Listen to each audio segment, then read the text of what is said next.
He arrived with a smile and a story. A man with pale skin, polished shoes, and a fluent French accent stepped off a plane at Ouagadougou International Airport. He carried a camera slung over his shoulder and a press badge clipped neatly to his shirt. He called himself a freelance journalist and said he had come to share Burkina Faso's voice with the world. People believed him. Why wouldn't they? He was polite, charming even. He drank tea in market stalls, handed notebooks to children, and filmed sunsets over mud brick villages. He complimented President Ibrahim Traoré's leadership, calling him a rare voice in African politics, and he never raised suspicion. But the story he came to tell was not the one he promised. Behind his lens, he wasn't documenting local life. He was mapping vulnerabilities: rail lines, military supply routes, strategic towers. While villagers smiled into his camera, he was watching troop movements. While he sipped tea, his encrypted messages flew silently across the border. The man with the microphone was not hunting truth. He was hunting targets. It began quietly. He stayed in a modest guest house on the city's outskirts, made late-night international calls, and never used local SIM cards.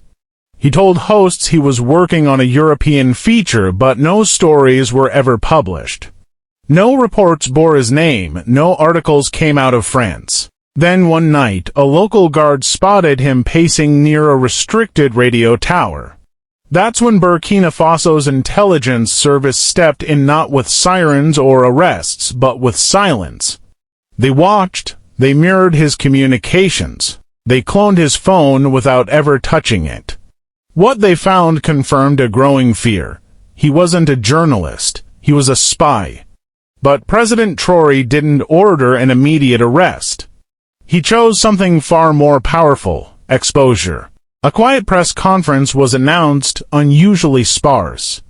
No international media, just a few trusted local journalists.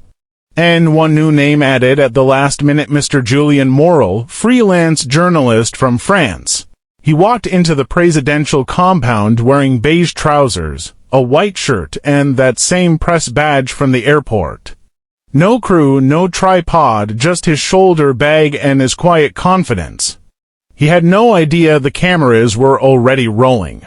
The room was arranged with precision, 6 chairs in a half circle. A microphone at the center, the air was stiff. President Traoré entered, not in a tailored suit but in his army fatigues, calm, measured, in command. "Mr. Morel," he said, "you've been in our country for 23 days. You've asked many questions. Today, I have a few of my own." Morel nodded, trying to smile, pretending this was just another interview. It wasn't. Traoré revealed everything: the 9 military-adjacent zones Morel had visited, the encrypted messages sent at 2:17 a.m., the photos taken at sensitive facilities. The email logs traced to a French intelligence-linked server in Abidjan. Screenshots were shown. A laptop was brought in, his laptop confiscated without him ever realizing. A map appeared on a projector: Burkina Faso, marked with pinpoints on oil routes, mine locations, and unregistered arms depots. All neatly saved in a folder labeled Côte d'Ivoire Client. Julien's face drained of color. "This," Traoré said, holding up a printed email, "was sent from your device, Palace Security Thin near Westgate. Can be monitored for future asset placement." "Is this journalism, Mr. Morel, or is it betrayal?" Julien stammered, denied. But the silence in the room had already convicted him. 2 guards approached. He didn't resist. He just lowered his head and walked out, not holding a camera but caught inside the frame. The footage spread like wildfire. On social media, TikTok clips showed Traoré saying, "You came for stories.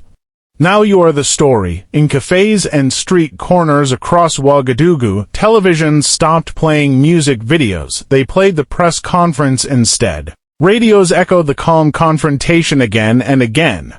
From Nigeria to Senegal, South Africa to Kenya, a phrase began to appear in graffiti, memes, murals: "We see you now." In a village near Kaya, an old woman whispered, "We've waited years to see this." Students in Dakar painted Traoré's face on a wall, captioned, "Africa is awake." A popular WhatsApp broadcast called it "the day the hunter became the hunted." Meanwhile, in France, the Ministry of Foreign Affairs issued a careful statement. "We are monitoring the situation," but they avoided the words spy, evidence, and map because they knew this was not just about one man with a camera. It was about the system behind him. Julien Morel was moved to a secure military facility. He requested a lawyer from the French embassy. President Traoré answered publicly. He does not answer to Paris, he answers to Africa. And then for 3 days silence, no new press briefings, no speeches. Until Traoré emerged again, not on a podium but in a dusty schoolyard. No journalists, just children, farmers, drivers, and soldiers. "They have watched us for years," he said, "not to help us but to control us. They came with gifts and we gave them smiles. Now they come with cameras and we still smile. But this camera was not here to tell our story, it was here to erase it." The crowd stood still. "To the next one who tries this," he warned, "don't mistake our silence for blindness. We see you now." That sentence became a movement. Graffitied in alleyways, stenciled on school walls, printed on T-shirts, whispered in classrooms. "We see you now." No foreign journalists were expelled. No embassies were stormed. There was no violence. Just one man, exposed, one spy, unmasked, and a continent that decided to stop blinking. This was not just a takedown. It was a turning point. Because this time, Africa didn't just defend itself, it documented its own defense. And that footage, not edited in Paris but broadcast from Ouagadougou, made one thing very clear. They taught us how to hold a camera, now we know how to aim it back.